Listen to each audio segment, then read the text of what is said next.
So tell us about the movie. The movie's about this kid, 13-year-old kid. His name is Flick. Geek, tech guy, kid like all kids are today. He lives in suburban Atlanta, Georgia.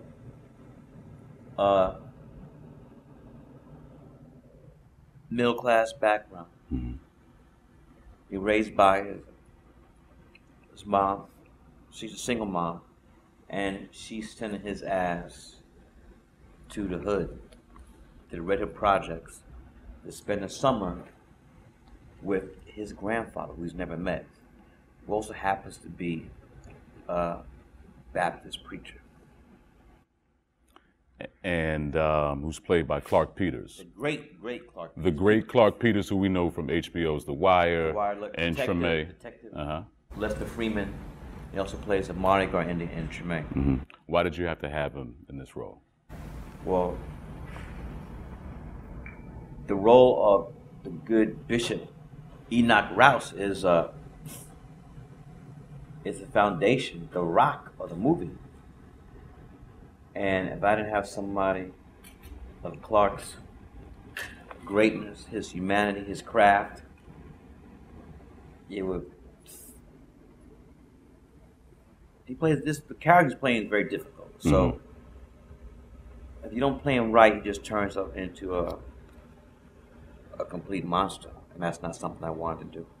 We find out, I guess, halfway through the movie that he has this major character flaw, which I'm not going to say because we don't reveal what the movie is. I'm not going to do that to you, bro. But when you wrote the character, how did you balance his character flaw with still him being somewhat likable? Well, we didn't want to use James and I didn't want to. We weren't really thinking about making him likable. Mm-hmm. We both, with James, what he's done in his novels, what I've done in my films, we have characters that are human beings, so they're flawed. Mm-hmm. You know, there are positive things about them and there's negative things about them. And so, for me, what's interesting how do people deal with both sides that's within them, like we all do. Mm-hmm, no doubt.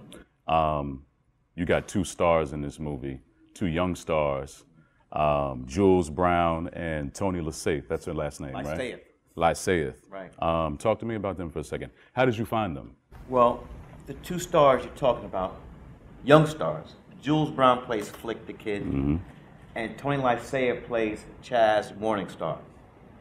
When James McBride and I wrote the script, first of all, one of the reasons why we did this film is that we both are fathers of teenagers, and we said, how can we never see any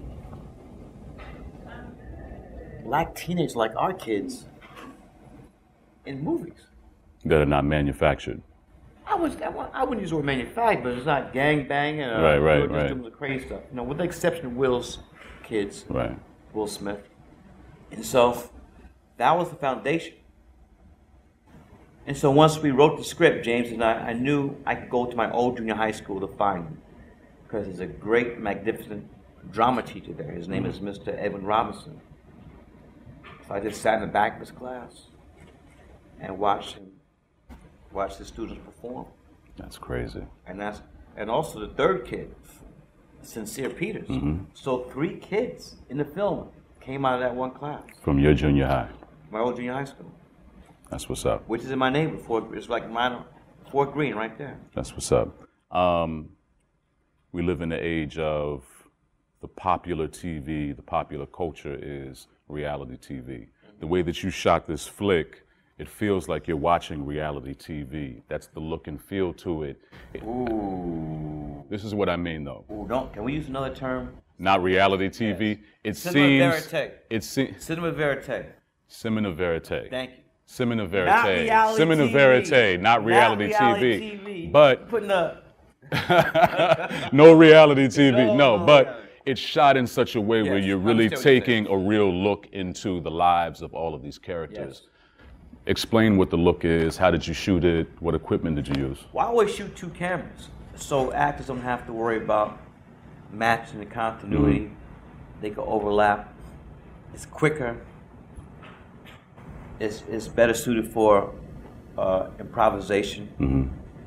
We shot it on 2 Sony F3 cameras, this new digital camera. And if you look, when you come to the movie, it looks like it's shot in 35. And I financed this film myself, so I had to really try to come up with economical means to get this done. We shot it in 18 days. That's crazy. How do you shoot a flick in 18 days? 3 6-day weeks. Nah, you gotta be prepared. You can't, that's why I tell my students at NYU, you can't come to the set and try to figure stuff out. You have to come prepared. Acts have to be rehearsed. And you know, every day, you have a certain amount of pages you gotta get. And you gotta get those pages every day. That's what's up. You have a problem, and I think Brooklyn has a problem. And I've seen you over in France. Hold on. Listen. We haven't won a championships in the 72-73 season. Okay. And that's 39 or 40 years, depending on counting now. Okay. So that's the problem. It has nothing to do with the Brooklyn Nets. So what are you gonna do when the season starts? There's no dilemma. So I won't see you courtside in Brooklyn, right? I'm going to go to the game. Wearing a Knicks jersey or a Nets jersey?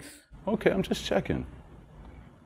You didn't get the memo? You get the memo? No way.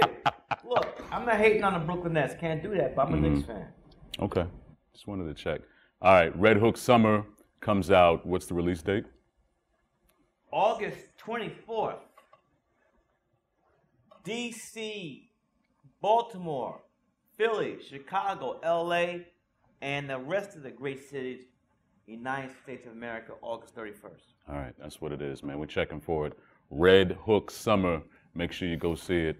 Dope film, dope director, the greatest of all time, Spike Lee. Thank you. Thank you, brother. Appreciate it.